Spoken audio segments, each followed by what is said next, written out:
La fin de la grâce arrive. Prépare-toi. Shalom, peuple de Dieu, que la grâce et la paix du Seigneur Jésus-Christ soient sur vous.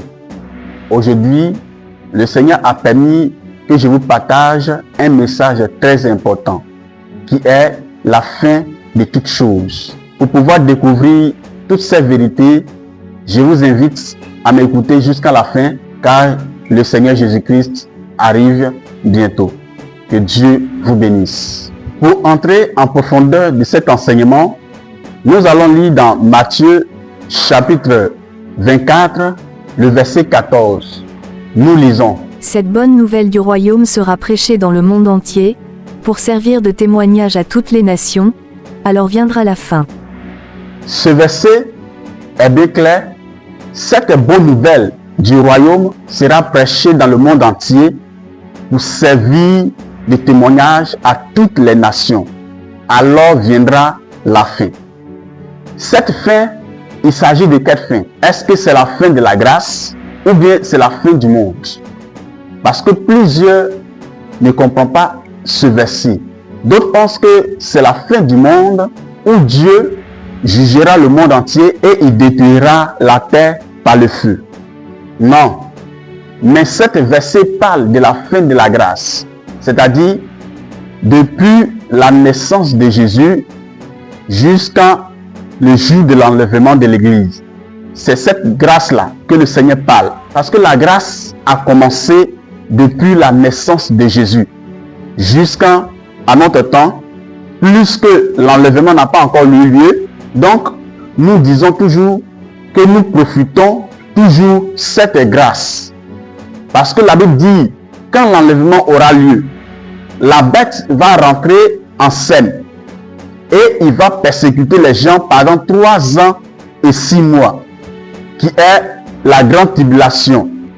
Dans cette grande tribulation, il y a 3 ans et 6 mois qui est la paix et la sécurité, et l'autre 3 ans et 6 mois qui sera une période de persécution. Donc, cette persécution commencera après l'enlèvement de l'Église. Parce qu'après l'enlèvement de l'Église, la paix que Dieu, Jésus-Christ, a donnée à ses disciples dans Jean, en disant, je vous laisse ma paix. Je vous donne ma paix, comme il est écrit dans ce verset. Cette paix, c'est la grâce que nous vivons, que nous avons actuellement, pour pouvoir nous repentir de nos péchés. Après l'enlèvement, cette paix va disparaître dans le monde et maintenant viendra le malheur qui est le mal, le diable en personne, qui est l'antéchrist. Donc la grâce, depuis que ça a commencé à la naissance de Jésus jusqu'à notre temps, plus que l'enlèvement n'a pas encore eu lieu, donc nous profitons cette grâce. Parce que avant, dans le temps de Moïse, la grâce n'existait pas dans ce temps-là.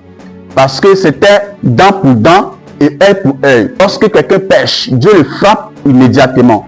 Depuis que Jésus-Christ est né, c'est depuis ce jour que la grâce a commencé, jusqu'à notre temps. Et voilà pourquoi, et lorsque nous commettons des erreurs, nous péchons, Dieu par son amour et à la mort de Jésus-Christ à la croix, il nous pardonne. Dieu ne nous frappe pas immédiatement à cause de l'amour qu'il a déployé envers nous à travers son Fils unique, Jésus-Christ de Nazareth. Donc mes frères, comprenez que la grâce que le Seigneur parle, ça n'a rien à voir avec le jugement dernier qui est la fin du monde. Si vous ne comprenez pas tous ces versets, vous allez penser que c'est la fin du monde où Dieu détruira la terre par le feu. C'est quoi d'abord la fin de la grâce? Comme je vous l'ai dit au commencement, la fin de la grâce commencera le jour de l'enlèvement de l'Église. C'est quoi l'enlèvement de l'Église? L'enlèvement de l'Église que nous parle la Bible, c'est l'enlèvement de tous les croyants, c'est-à-dire tous ceux qui croient au Seigneur Jésus-Christ et qui sont nés de nouveau. Parce que le jour de l'enlèvement de l'Église, c'est le Saint-Esprit qui va quitter la terre avec tous les croyants, tous ceux qui sont nés de nouveau tous ceux qui ont accepté Jésus-Christ. Alléluia. Plusieurs disent Dieu est amour. Oui, il est un Dieu amour. Derrière son amour, il y a aussi la correction, la punition. Si nous ne nous repentons pas de nos péchés, nous allons croire que Dieu est amour, il est vraiment amour. Et tout ce qu'on fait, il accepte. Parce qu'il ne nous frappe pas immédiatement comme il le faisait dans le temps de Moïse. Quand le Saint-Esprit va quitter la terre, quand le Seigneur va venir enlever ceux qui sont nés de nouveau, ceux qui croient en lui et ceux qui vivent dans la sanctification, il y aura des descendres sur la terre, il y aura des troubles sur la terre que le Seigneur a dit dans Matthieu, ce qui va arriver n'a jamais existé. Et il s'agit de quelque chose. Parce que actuellement, pendant que nous vivons dans le temps de la période de la grâce, il y a des mauvaises choses qui se passent. Il y a la guerre par ici, la famine, les sacrifices humains, les gens sympathisent avec le diable, on découpe les gens en morceaux, on vend viande humaine, etc. Toutes ces choses, ce sont des mauvaises choses, n'est-ce pas? Mais pendant que nous vivons dans cette grâce, et cette grâce nous permet de faire ce que nous voulons.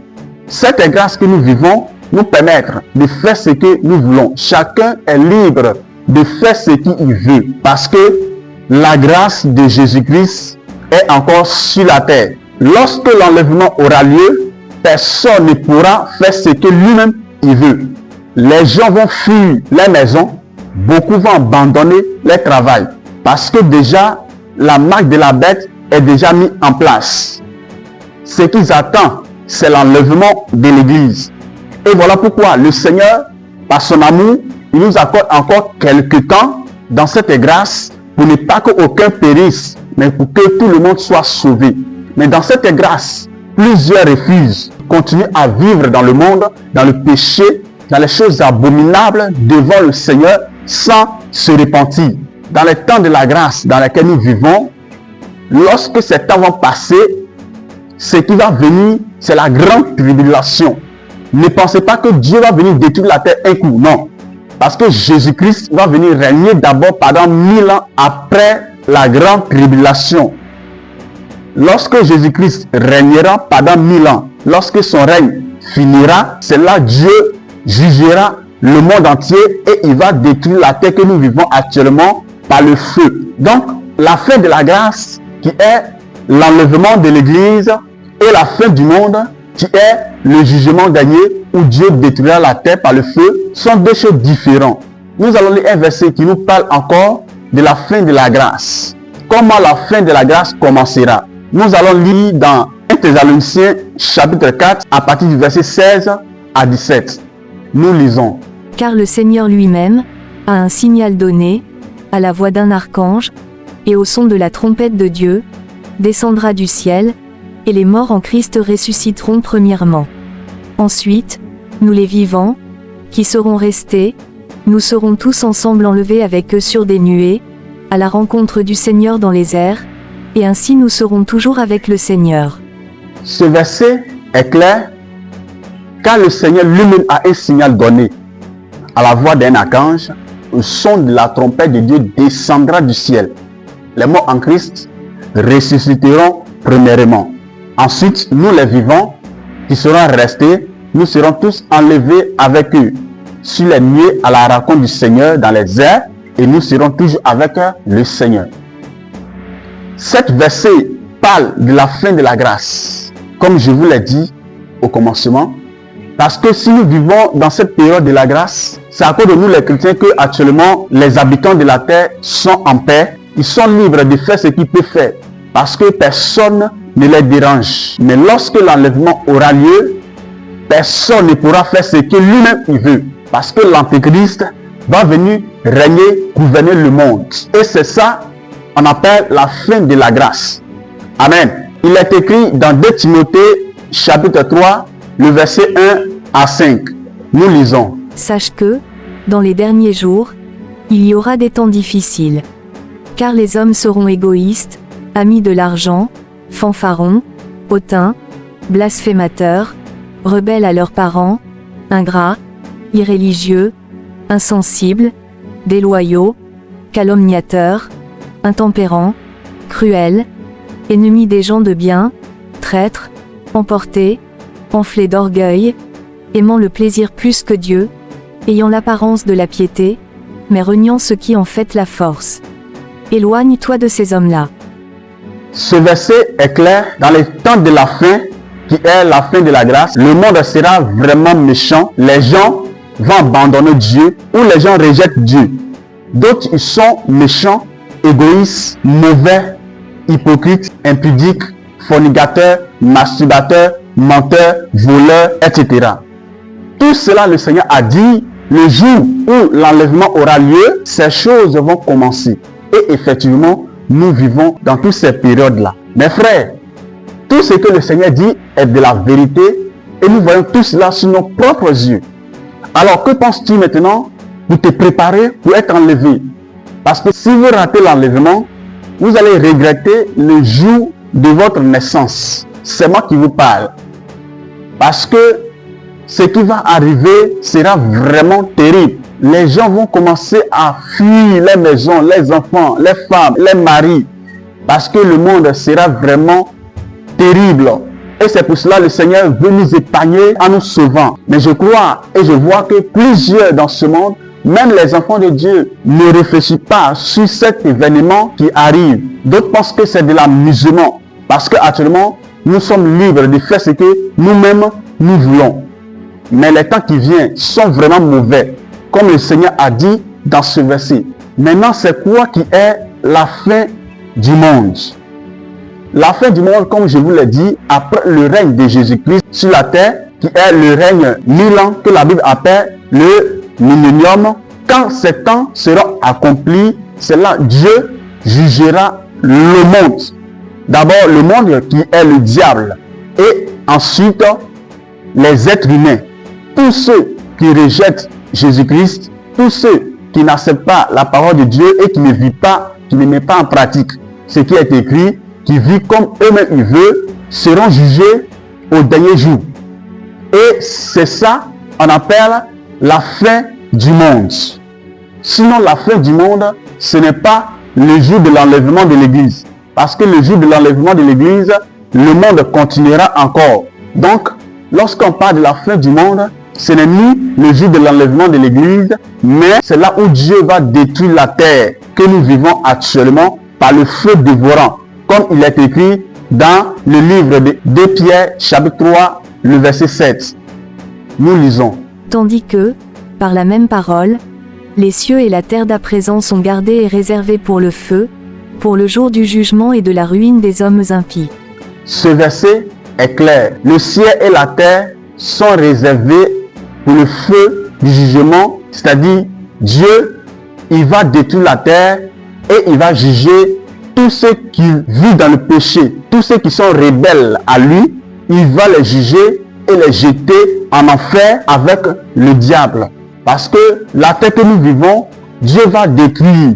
Et il a dit dans l'Apocalypse qu'il va créer un nouveau ciel et une nouvelle terre où le péché ne va plus régner. Ceux qui vont vivre dans ce monde, c'est uniquement les saints, ceux qui sont en Jésus-Christ, qui sont nés de nouveau. Donc mes frères, c'est très important de pouvoir veiller sur notre vie. Parce que la vie sont encore devant nous. La vie que nous vivons n'est pas bonne vie. Parce que la terre est corrompue. Il fallait que Dieu détruise cette terre afin de pouvoir créer une nouvelle terre pour que tous ceux qui le servent puissent vivre tranquilles dans cette terre-là.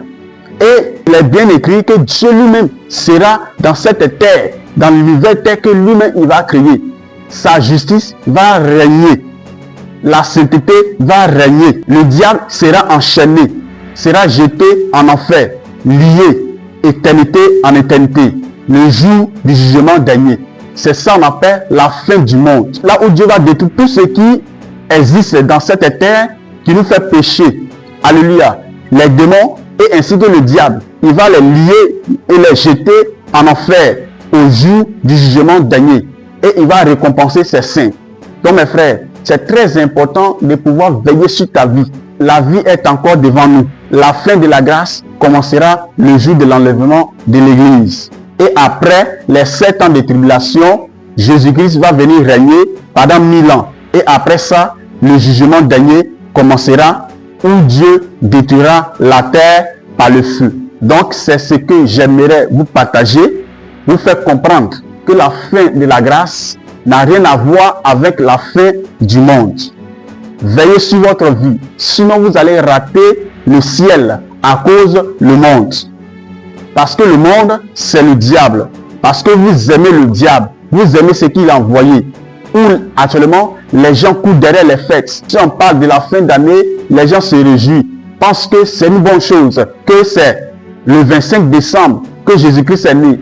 La Bible n'a pas mentionné que Jésus-Christ est né le 25 décembre. Ça n'existait pas dans la Bible. Vous adorez le diable sans le savoir.